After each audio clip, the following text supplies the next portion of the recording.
ঘটনা নিত্য নৈমিত্তিক ঘটনা। ক্লাসে যেতে বলাটা আমার অপরাধ। ক্লাস সেকেন্ড পিরিয়ড 10 ক্লাস দেওয়া হয়েছিল, সেই ক্লাসটা যায়নি। সেটা পাপিয়া মণ্ডল। পাপিয়া মণ্ডলের হাজব্যান্ড এই স্কুলে কাজ করে, নাম হচ্ছে বিজয় দাস। এবং 2015 থেকে 19 অব্দি তাদের ইয়েতে স্কুলটা ছিল, ফিনান্স থেকে আরম্ভ করে যাবতীয়। আমি জয়েন করার আগে থেকে আমাকে হুমকি দিত এবং একাধিকবার আমাকে মারতে গেছে। সব শিক্ষকরা সাক্ষী তার। আজকেও সে একইভাবে প্রত্যেকদিনই মারতে যায়। সব টিচারই যে কোনো জায়গা থেকে আপনারা স্কুলের ভেতরে ঢুকলে বুঝতে পারবেন যে ওদের কি অধ্যত্ত। এবং বিভিন্ন হায়ার অথরিটিকেও জানিয়েছি, আমরা বহুবার জানিয়েছি, এবং জানানোতেও কোনো রেজাল্ট এখন অবধি হয়নি। ইভেন আগে আমরা বেশ মাসখানেক আগে, মাস দুয়েক আগে আমরা থানাতে এফআইআরও করেছিলাম, মারবো ধরবো কাটবো হুমকি। আরেকটা ওর বেশ বেশি ক্ষমতা যে স্টুডেন্টকে বোঝানো ক্ষমতা। 2017 সালে স্টুডেন্টকে খেপিয়ে আমাদেরই স্কুলের টিচারকে মার খাইয়েছিল। সেই উদ্যোগ তো বরাবরই নিয়েছে। আজকে আমার অপরাধ, শুধু ক্লাস ছিল, তবু বলতেও যায়নি। আমি শুধুমাত্র ক্লাসে গিয়ে ঘুরতে গেছি, সেটাই এসে হেরে ফুরে চলে এলো। পাপিয়া ওর হাজব্যান্ডকে নিয়ে চলে আসে। যখনই কিছু ক্লাসে যায়নি, না ক্লাসে যায়নি, এবং যে পরীক্ষাগুলো হয় সেই খাতাগুলো নেয় না, খাতাও নেয় না। এবার মার্কশিট যখন রেজাল্ট বেরোয়, মার্কশিটও ডিস্ট্রিবিউশন করে, কোনো কাজই করতে চায় না, কোনো কাজ। এসে 4 জন আছে, একজন গ্রুপ দিয়ে। আজকে কি করলো আপনার? আজকে এসে ক্লাস করতে যাওয়ার বলাতে এসে কেন গেছে, আঙুল ধরলো, বহু টিচার ছিল, আঙুল ধরে আঙুলটাকে ভেঙে দেয়।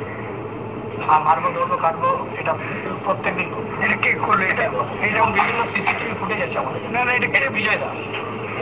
বিজয় দাস কোন বিষয়ে? মানে এটা ওনার বাংলা ইয়েটা পড়ান নাকি? বাংলা পড়ান, এবং আলিঙ্গন অ্যাপার্টমেন্টে বাড়ি। এবং আজ প্রায় বছর 5 ধরে হুমকি শুনছি, এবং বহুবার মারতে গেছে। ধাক্কা ধাক্কি তো অনেক। শেষমেশ কি আঙুল ভেঙে দিয়েছে? হ্যাঁ, মাস 6 আগেও ধাক্কা দিয়েছে। মাস 6 আগেও ধাক্কা দিয়েছে, আমার শার্টের বোতাম খুলে দিয়েছে। অভিযোগ করেছেন? অভিযোগ করা আছে। কি থানায়? থানাতে অভিযোগ করা আছে। আজকে ডিস্ট্রিক্ট ইন্সপেক্টর স্কুলকেও জানানো হয়েছে একাধিকবার। এদের অত্যন্ত সীমা পরিসীমা অতিক্রম করে গিয়েছে। হাই স্কুলের শিক্ষিকা পাপিয়া মণ্ডল। আমার 17 বছর রানিং চলছে স্কুলে। আজ পর্যন্ত এরকমভাবে মেন্টালি হ্যারাসমেন্ট আমি কারোর দ্বারা কখনো হয়নি। প্রধান শিক্ষক যখন জয়েন করেন 2019-এ, তারপরে তখন উনি 2 বছর ঠিকঠাক স্কুল করছিলেন। কিন্তু যখন করোনার পর থেকে উনি নিজের স্কুলে একটা গ্রুপ ক্রিয়েট করেন, যে গ্রুপের মেম্বারদের উনি অযোগ্যভাবে ম্যানেজিং কমিটিতে নিয়ে আসেন। কি উদ্দেশ্যে আমি জানি না। বাইরের লোক কি শুনবেন, পরিষ্কার বলতে দেবেন? বাইরের লোক দিয়ে ভোট করিয়ে স্কুলে একটা অস্বাস্থ্যকর পরিবেশ তৈরি করেন, আমাদেরকে হুমকি দেওয়া হয়, স্কুল থেকে বেরোলেই মারধর করা হবে ইত্যাদি। এরকমভাবে এই একটা ম্যানেজিং কমিটি স্থাপন করেন। তার এগেনস্টে আমরা কিছুজন আছি যারা ইনিশিয়েটিভ নিয়ে কোর্টে কেস করি ওনার এই অবৈধভাবে ম্যানেজিং কমিটি গঠনের বিরুদ্ধে। সেই দিন থেকে শুরু হয় আমাদের উপরে মানসিক অত্যাচার।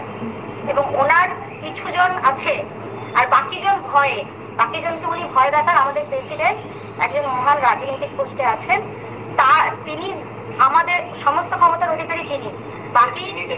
তিনি এমএলএ তাপস ব্যানার্জি, ঠিক আছে? এবং বাকি টিচাররা কোনো দিকেই নেই। উনি যা লিখে কাগজ বাড়িয়ে দেন, ওনারা নির্দ্বিধায় সাইন করে দেন। আর কিছুজন ওনার সঙ্গে আছে 24 ঘন্টার, ঠিক আছে? এরকমই অবস্থায় উনি তাপসবাবুকে ভুলভাল বুঝিয়ে আমাকে, তাপসবাবু ডেকেছিলেন আমাকে, তাপসবাবু ওখানে উনি এমনভাবে অপমান করেন, আমি ওখানে অসুস্থ হয়ে যাই এবং আমাকে হসপিটালাইজ করা হয় আনন্দলোকে। ওখানে আমার ডাক্তারি উনি বলছেন আমি নাকি নাটক করেছিলাম। বলতে দিন। হামলা চালানোর অভিযোগ উঠেছে আপনার হাজবেন্ডের বিরুদ্ধে, তো এই বিষয়ে কি বলছি আমি? এরপরে আজকে সকালবেলাতে যখন ক্লাসে আসি, আজকে 4 পিরিয়ড ক্লাস শনিবার। এবার ফার্স্ট পিরিয়ড আমার ক্লাস টিচার, আমি 6B এর আমার ক্লাস ছিল। সেকেন্ড পিরিয়ডে 6Bতে আমি ক্লাস করতেও যাই। তারপর উনি নাকি মার্চ করেছেন কি সব বলেন, সেই গল্প শোনালেন। সেকেন্ড পিরিয়ডে আমার 12 আওয়ার্সে ক্লাস ছিল। 12 আওয়ার্সে প্রভিশনাল খাতায় কোথাও লেখা ছিল না, ফটো আছে আমার কাছে প্রভিশনাল খাতা, 12 আওয়ার্সে কোথাও লেখা ছিল না যে 12 আওয়ার্স অন। এবং ওই জায়গায় উনি ক্লাস ফুট করেছেন, আমাকে জানানো হয়নি। এবার আমি যথারীতি ছেলেদের কাছে গেছি, 12 আওয়ার্সে ক্লাস টুয়েলভ আওয়ার্স কোনটা, কারণ উনি রুটি অনুযায়ী কোনো রুমে শিডিউল রুমে ছেলেরা বসে না। ওনার কিছু জন আছে, আজকে এখানে 12, কালকে ওখানে 12, আজকে এখানে 5, কালকে আপনি কি ছিলেন ক্লাসে আজকে? বলছি তো আমি। এবার আমি 12 আওয়ার্স ওটা স্কুল খুঁজে বেড়াই, ছেলেরা বললো ম্যাম মনে হয় কুইজ হচ্ছে, তাহলে 12 আওয়ার্সের ছেলেগুলো মনে হয় কুইজে গেছে। আমি আবার নিচে এলাম, 8 ঘন্টার ক্লাস। উনি ইতিমধ্যে কোন একটা ক্লাস নাকি আমার নামে বসিয়েছে, কখন বসিয়েছে আমি সেটাও জানি না। উনি গিয়ে সেখানে ছেলেগুলোকে বলেছে, শোন ভিডিও অন করছি, আমি যা বলতে বলছি তাই বলবি, ছেলেদের বয়ানটা নেবেন অবশ্যই, এই জন্য বলছি। ছেলেদেরকে বলেছেন উনি, তোরা বল পাপিয়া ম্যামের এই ক্লাসটা ছিল, পাপিয়া ম্যাম এই ক্লাসটায় আসেনি, তোরা আমাকে বল, এবং ভিডিও অন করছি। তারপরে উনি কি কি বলেছেন আমি জানি না, উনি নিচে চলে এসেছেন, ছেলেগুলো ছুটে এসছে, ম্যাম আপনার তো ক্লাস ছিল না। হেড স্যার, আপনি ছেলেদের বয়ান নেবেন, আমি বলছি তো। আচ্ছা, আপনার হাজবেন্ডের বিরুদ্ধে যে ওনার উপর নিগ্রহ করার অভিযোগ আছে, ওনার হাত ভেঙে দেওয়ার আমি সঙ্গে অভিযোগ আছে। সঙ্গে ছেলেদেরকে নিয়ে ওনার কাছে, উনি তো মিথ্যা অভিযোগ করেই যান বরাবর, ছেলেদেরকে নিয়ে ওনার কাছে আমি গেলাম। আমি ওকে প্রচন্ড উত্তেজিত, আমার হাজবেন্ড ভয় পাচ্ছে, আবার আগের মতো আমি না অসুস্থ হয়ে পড়ি, উনিও আমার সাথে এলেন। এরপরে যখন আমি ওনাকে বলছি যে এই আমার এখতিয়ার আছে, আমি হেডমাস্টার, আমি তোমার আমি ভিডিও ছেলেদের করতেই পারি, আমিও ভিডিও অন করেছিলাম যে ছেলেরা ভিডিও অন করো, উনি কত মিথ্যে কথা বলছে দেখো, হ্যাঁ ইত্যাদি হতে হতে সঙ্গে সঙ্গে ওনাকে অ্যাটাক করছে। তুমি এখানে ওই আমাকে মারতে এসছো, এই করতে এসছো করে দুজনের মধ্যে কথোপকথন শুরু হলো। হঠাৎ করে আকাশ মন্ডল কোথা থেকে এসে একবারে মদ, পুরো মনে হচ্ছে যেন ওনার টেস্ট করা হোক, উনি মনে হচ্ছে মদ খেয়ে আছেন, এসে হুম দুম দাম মারপিট শুরু করে দিল। তার করতে করতে আমি ওকে টেনে নিয়ে নিচে এলাম। হ্যাঁ উনিও তো উনি কি মারধর করেছেন বলছেন? বিষয় টিচার, ওনারও 16 বছর রানিং চলছে, আমিও বাংলা বিষয়। তো উনি বলছেন মারধর করেছেন হেড স্যারকে। হেড স্যার ওনাকে দেখলেই তো মারতে যান, হেড স্যার ওনাকে দেখলেই মারতে যান, যেহেতু উনি কেস করেছেন। হেড স্যারই তো বলছেন উল্টে আপনাদের আমি বিরুদ্ধে। ভিডিও আছে তো স্কুলে, আকাশ মন্ডলের হেড স্যার সিসিটিভি ফুটেজ আছে, আজকে তো দেখছি হেড স্যার এখানে চিকিৎসা করবেন। হেড স্যার নিজেই ওখানে মারতে গিয়ে নিজের আঙুলে লেগেছেন, সঙ্গে সঙ্গে সিন ক্রিয়েট করে বলছে আমার আঙুলটা ও ভেঙে দিল। এই তো করে আসছে প্রত্যেকদিন, ফুটেজ চালানো হোক, সিসিটিভি ফুটেজ। আমি যখন আজকে থেকে আকাশ মন্ডল আমার বুকে দুম করে মেরেছে, আমি এসছি ডাক্তার দেখাতে, আমার বুকের টেস্ট নেওয়া হোক, আমার বুকে একটা প্রচন্ড ব্যথা হচ্ছে। উনি আকাশ মন্ডল গুন্ডা পুষে রেখেছেন স্কুলে, আমাদের স্কুলেরই টিচার, সারাদিন মদ খেয়ে একটা কফি হাউস আছে 1 নম্বরে, সেখানে বসে থাকে, ক্লাস অ্যাটেন্ড না, ওনার শিডিউল কিছু জন আছে তাদের সারাদিন ক্লাসে ছাড়।